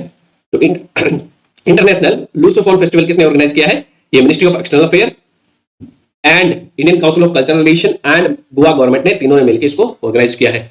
तो international Lusophone festival is organised by ministry of external affair, Indian council for cultural relation and government of Goa, इन 3 बॉडीज ने मिलकर इसको ऑर्गेनाइज किया है। With this festival India has expressed its intention to engage with the new geopolitical grouping the Lusophone, और Portuguese grouping country के साथ हम एंगेज करना चाहते हैं, ठीक है। नेक्स्ट इज सीनो इंडर, तो बांग्लादेश के साथ हमारा काफी, पाकिस्तान के साथ, सॉरी चाइना के साथ हमारा क्या है, काफी डिस्प्यूट चल रहा है। तो चाइना ने अभी क्या है, अरुणाचल प्रदेश के कुछ को नाम दिया है, कुछ 11 लोकेशन का नाम बदला है, पहले भी बदला गया है। तो ये चाइना ट्वांग सेक्टर में डिस्प्यूट चल रहा है हमारा चाइना के साथ में, ठीक है। तो चाइना के साथ जो हमारी बॉर्डर है उसको 3 कैटेगरी में क्लासिफाई किया जाता है, eastern sector, western sector and central sector. Eastern sector में आता है 19,000 का 19,000 स्क्वायर किलोमीटर का एरिया आता है, जो कि अरुणाचल प्रदेश का जनरली क्लासिफाई किया जाता है। एंड अरुणाचल प्रदेश को चाइना बोलता है, साउदर्न तिब्बत बोलता है, ठीक, अरुणाचल प्रदेश को। एंड पूरा अरुणाचल प्रदेश है इंक्लूडिंग ट्वांग है, वो क्लेम किया जाता है किसके द्वारा, चाइना के द्वारा, ठीक है। एंड जो ट्वांग में मोनास्ट्री है, बुद्धिस्ट मोनास्ट्री है, वहां पे 6th दलाई लामा है, उनका जन्म हुआ था, ठीक है। तो 6th Dalai Lama was born in Tawang monastery. तो ये इनके बीच में जो बॉर्डर है वो 1913-14 में एक शिमला कॉन्फ्रेंस होती है, शिमला एग्रीमेंट साइन किया जाता है। तो ब्रिटिश गवर्नमेंट है वो इसको ऑर्गेनाइज करती है, शिमला में कॉन्फ्रेंस ऑर्गेनाइज करती है, जहां पे तिब्बत और इंडिया के बीच में और तिब्बत और चाइना के बीच में बाउंड्री को डिमार्केट करने के लिए उसको कॉन्फ्रेंस को ऑर्गेनाइज किया जाता है। और वहां से मैकमोहन लाइन का ड्रॉ किया जाता है इंडिया और अरुणाचल के बीच में, परंतु चाइना उसको मानता नहीं है, चाइना वाले भाग जाते हैं, ठीक है। तो उसको मानते नहीं है, ठीक है। तो चाइना वाले अभी भी क्या है, स्टेपल्ड वीजा इशू करते हैं, वहां से कोई जाते हैं तो इंडियन जर्नलिस्ट को, एंड अरुणाचल प्रदेश को वो अपना पार्ट मानते हैं, तो वहां पे वो लोग उसका इशू भी नहीं करते, वीजा भी नहीं करते वहां के रेजिडेंट्स को। वेस्टर्न सेक्टर है, तो वेस्टर्न सेक्टर में क्या आता है, वेस्टर्न सेक्टर में एक्साइज चीन आता है, that is a part of Ladakh, इसमें काफी न्यूज में था ये। तो इसमें ईस्टर्न सेक्टर में, वेस्टर्न सेक्टर में कितना है, 33,000 का 33,000 स्क्वायर किलोमीटर का एरिया है, एक्साइज चीन चाइना के कब्जे में है अभी, ठीक है, लद्दाख वाला एरिया। तो यहाँ से ये लगता है जिनजियांग प्रोविंस ऑफ चाइना के अंदर लगता है।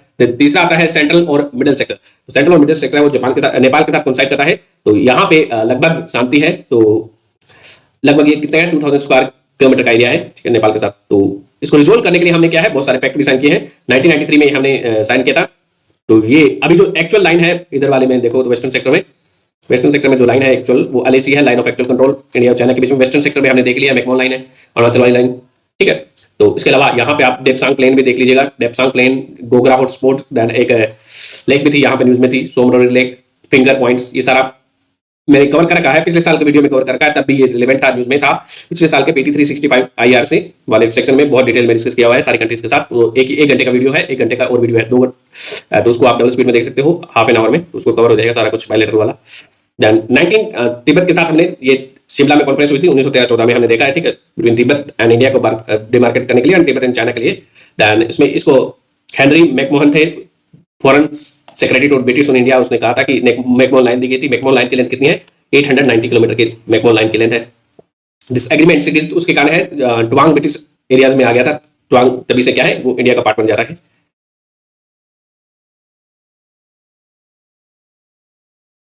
तो फिर हमने चाइना और इंडिया ने बॉर्डर को रिजोल्व करने के लिए बहुत सारे स्टेप लिए हैं। तो 1993 में चाइना और इंडिया ने साइन किया था क्या, मेंटेन एक पैक्ट साइन किया गया था, pact for maintaining of peace and tranquillity along LAC line of actual. Sorry, इसमें थोड़ा सा डिस्टर्बेंस आ गया था, लेट अस कंटिन्यू। तो 1993 एग्रीमेंट इंडिया और चाइना ने साइन किया था for maintaining peace and tranquillity along LAC line of actual control के अलोंग में पीस मेंटेन करने के लिए एग्रीमेंट साइन किया गया था 1993 में भारत और चाइना के बीच में। फिर 1996 में एक पैक्ट साइन किया गया था कॉन्फिडेंस बिल्डिंग मेजर के लिए। तो कॉन्फिडेंस बिल्डिंग मेजर भारत और चाइना के बीच में बॉर्डर्स को रिजोल्व करने के लिए कब स्टार्ट किए थे? 1996 में स्टार्ट किए गए थे। तो चाइना है वो डुअल यूज बॉर्डर विलेज बना रहा है टुआंग वाले एरियाज में। देन इंडिया ने बहुत सारे due to aggressive China India has taken step, ठीक है। तो इंडिया का जो चिकन कॉरिडोर है या फिर सिलिगुड़ी कॉरिडोर है, जो आपको पता ही होगा, वो काफी वुलनेबल हो जाता है यदि चाइना डोकलाम पे कब्जा कर लेता है।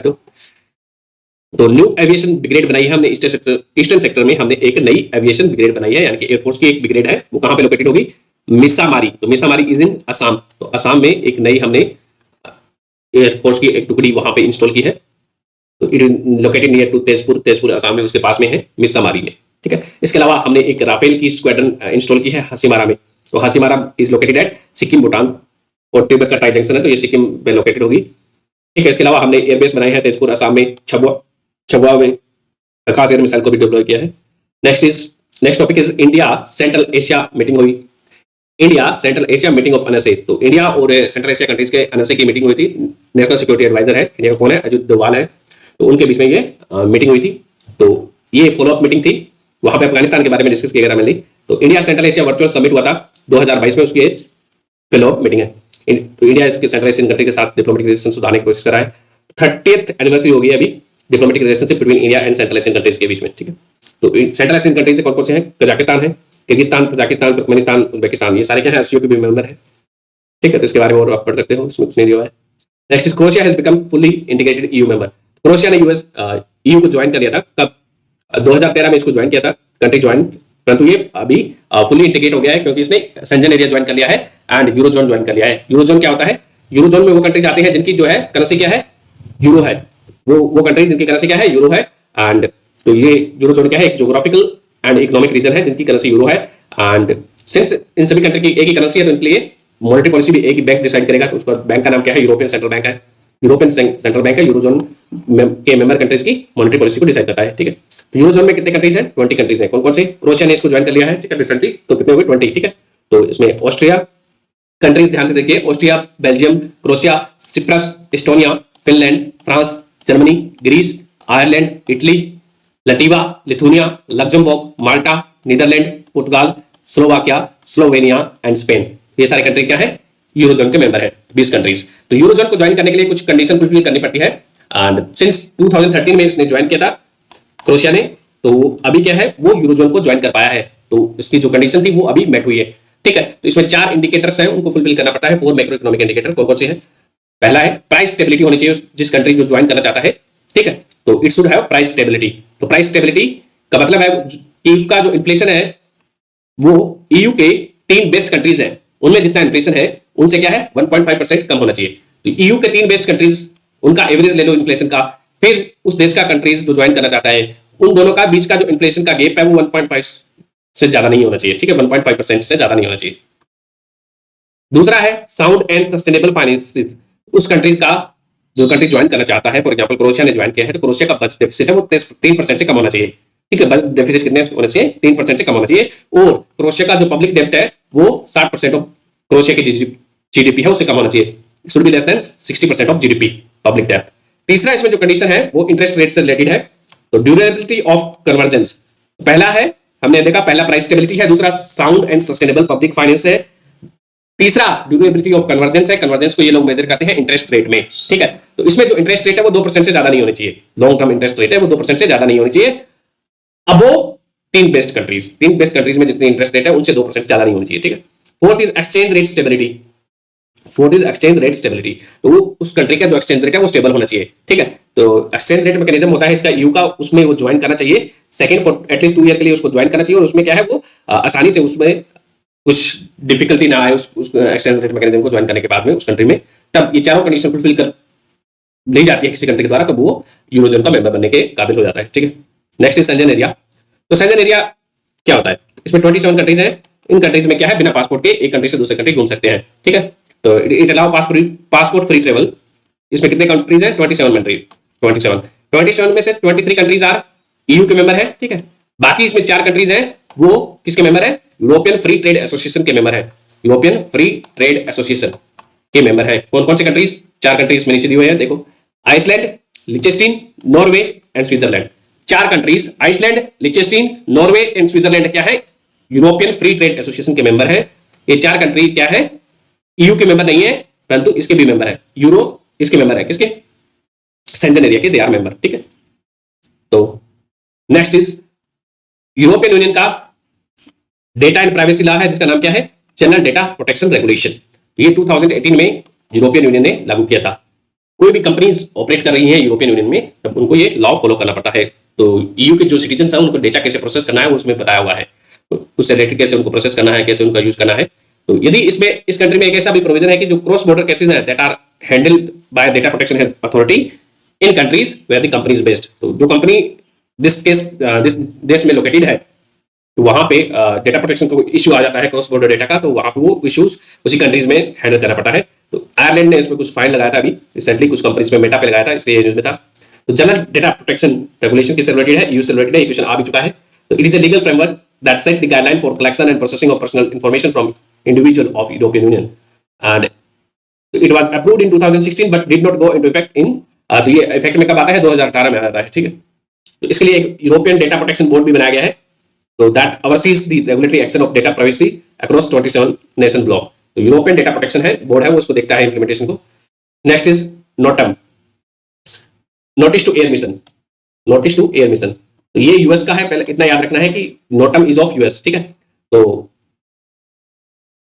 कोई भी जैसे फ्लाइट होती है, तो फ्लाइट जाती है एयरप्लेन की, ठीक है, जब उसमें क्रू मेंबर्स होते हैं उसमें, तो उनकी जो डिटेल है वो एक नोटिस के द्वारा इन लोगों को दी जाती है। तो उसका नोटिस का नाम क्या है?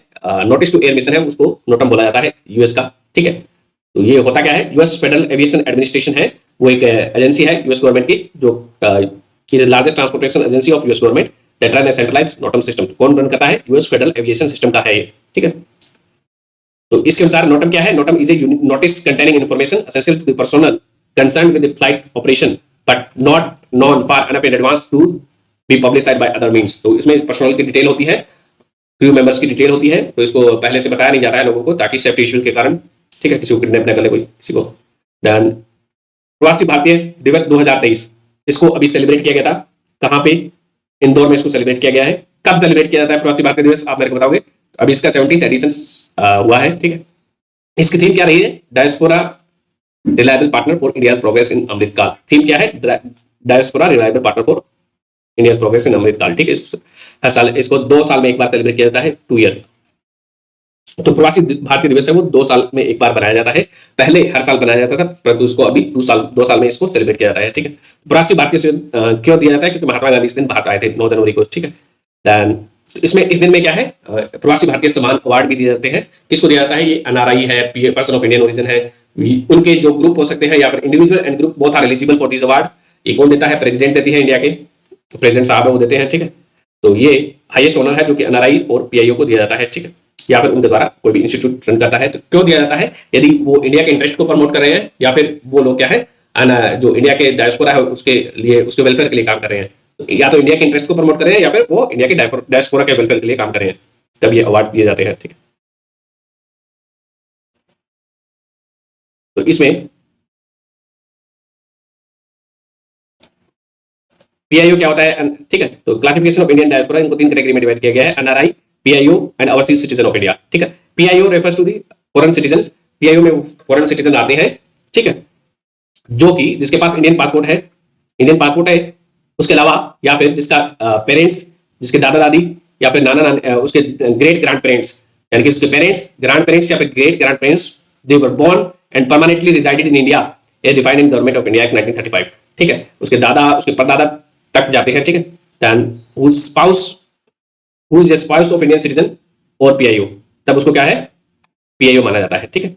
इन कंट्रीज को पीआईओ का स्टेटस नहीं दिया जाता है। इसको पाकिस्तान, अफगानिस्तान, बांग्लादेश, चाइना, ईरान, भूटान, श्रीलंका, नेपाल, इन कंट्रीज के सिटीजन को पीआईओ का स्टेटस नहीं दिया जाता है। तो इसमें इंडिया के सारे नेबर हैं ईरान को छोड़ के, ठीक है। तो ईरान को इंक्लूड कर दोगे तो इसमें इंडिया के सारे नेबर्स को पीआईओ का स्टेटस नहीं दिया जाता है, देख सकते हो आप। भूटान को छोड़ के, भूटान को दिया जाता है, देन ईरान को नहीं दिया जाता है, ठीक है। नेपाल बीच में इंक्लूडेड है। Then overseas citizen of India, ये कैटेगरी बनाई गई थी 2006 में बनाई गई थी। And overseas citizen of India, इसके लिए कार्ड दिया जाता है। उसके लिए कौन एलिजिबल है ओसीआई कार्ड के लिए? तो ओसीआई कैटेगरी में कौन आता है? One who is eligible to be citizen of India on 26 January 1950, जो कि इंडिया का सिटीजन था या फिर एलिजिबल था सिटीजनशिप के लिए 26 जनवरी 1950 पे। दूसरा है who is citizen of India और any time after 26 January 1950, 26 January 1950 के बाद में वो भारत का सिटीजन रहा हो, या फिर he belong to any territory that became part of India after 15 August 1947, जैसे कि गोवा हो गया, ठीक है। या फिर इन तीन कैटेगरीज में जिसके बच्चे हैं वो minor child of such individual except those who are citizen of Pakistan and Bangladesh, they are eligible for OCI card.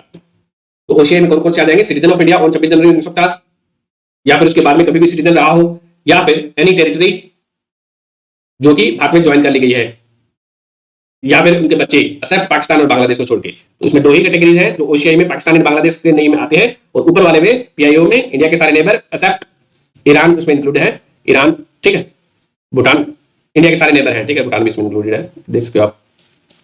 Then PIO को अबोलिश कर दिया गया था 2015 में, और इसमें मर्ज कर दिया गया था ओसीआई कैटेगरी में। Next is Paris club likely to provide financial assistance to IMF on Sri Lanka डेब्ट। तो श्रीलंका ने बहुत सारा डेब्ट ले रखा था, बहुत सारी कंट्रीज हैं, तो इसमें काफी क्राइसिस आ गए थे श्रीलंका में, इसलिए न्यूज में रहा था। तो पेरिस क्लब क्या है? Paris club is a loan देने वाले कंट्रीज का एक ग्रुप है, तो लोन देता है उनका क्या है, ये ग्रुप है, ठीक है। तो Paris club is a group of mostly western countries आते हैं। लोन कौन देता है? रिच कंट्री कौन से? वेस्टर्न कंट्री है, ठीक है। तो 1956 में अर्जेंटीना को कुछ कंट्रीज ने लोन दे रखा था, तो वो लोग क्या है, अर्जेंटीना उनको दिक्कत आ रही थी लोन देने में, वापस करने में, रिटर्न करने में। तो उन कंट्रीज की एक बैठक होती है 1956 में पेरिस में, एंड वहां पे ये लोग मिलते हैं, क्रेडिटर नेशंस जिन्होंने लोन दे रखा है। तो फिर वो डिसाइड करते हैं कि अर्जेंटीना की कुछ हेल्प की जाए ताकि वो अपना लोन वापस दे दे, ठीक है। तो तब से उसको बोला जाने लगा, पेरिस क्लब बोला जाने लगा, ठीक है। तो इसमें वेस्टर्न कंट्रीज आते हैं, एंड इनका ऑब्जेक्टिव क्या है? टू फाइंड ए सस्टेनेबल डेब्ट relief solution to the countries that are unable to repay their bilateral loan. जो अपना लोन रीपे नहीं कर पाते हैं तो उनकी थोड़ी हेल्प करने होते हैं, उनको रिलीफ प्रोवाइड देने by restructuring of the loans वगैरह, ठीक है। It is a forum where official creditor meet to provide payment, meet to solve the payment difficulties faced by debtor country. तो जिसने लोन ले रखा है उसकी कंट्रीज वो इश्यूज आ रहे हैं, उसको सोल्व करने के लिए ये लोग मिलते हैं। तो इसमें 22 कंट्रीज हैं, पेरिस क्लब में कितने कंट्रीज हैं? 22 कंट्रीज हैं, they all are member of OECD के मेंबर है, ओईसीडी के सारे मेंबर हैं, ठीक है। इसमें 22 कंट्री कौन कौन से हैं? ध्यान से देखिए, Australia, Belgium, Brazil, Canada, Denmark, Finland, France, Germany, Ireland, Israel, Italy, Japan, Netherlands, Norway, Russia, South Korea, Spain, Sweden, Switzerland, United States and UK. ये सारे कंट्री 22 कंट्री क्या है? सारे के सारे ओईसीडी के भी मेंबर है। तो ओईसीडी में टोटल कितने कंट्री है मेंबर है? ओईसीडी में टोटल 38 कंट्री है, जिसमें से 22 ये कंट्री है, ठीक है। तो इसी तरह से एक बॉडी बनाई गई है लंदन क्लब। लंदन क्लब में कौन आता है? इसमें जैसे कि भारत का आरबीआई है, वो श्रीलंका को लोन देता है, तब उसमें वो उसी लंदन बैंक के लिए क्लासिफाई हो जाएगा, ठीक है। जैसे कि यूके का बैंक है, वो लोन दे रहा है श्रीलंका को, तब वो लंदन ग्रुप का माना जाएगा। तो लंदन ग्रुप में is a informal group that was formed in 1976 में बनाया गया था, similar to Paris group, except यहाँ पे क्या है, बैंक लोन देते हैं कंट्रीज को। तो bank is lending to countries instead of another country, ठीक है। ये तो ये बैंक्स का ग्रुप हो जाएगा। तो ये इसमें श्रीलंका के हेल्प करने के बारे में बात चल रही थी पेरिस क्लब आईएमएफ से। आईएमएफ को अच्छे से पढ़ लीजिए, न्यूज में है। नेक्स्ट इज टर्की में क्या है, एक अर्थक्वेक आया था, तो हमने ऑपरेशन दोस्त चलाया था, तो वहां पे हमने आर्मी की मेडिकल टीम भेजी थी और एनडीआरएफ की एक टीम भेजी थी। NDRF ministry of home affair के अंदर आती है। तो इसको हमने ये ऑपरेशन दोस्त किसके लिए चलाया गया था? इंडियन गवर्नमेंट के द्वारा सीरिया प्लस टर्की में चलाया गया है, क्योंकि टर्की में अर्थक्वेक आया था, ठीक है। तो ये था हमारा इंटरनेशनल रिलेशन वाला पार्ट। इसका जो समिट्स वगैरह है वो एक अलग वीडियो में कवर करेंगे। धन्यवाद।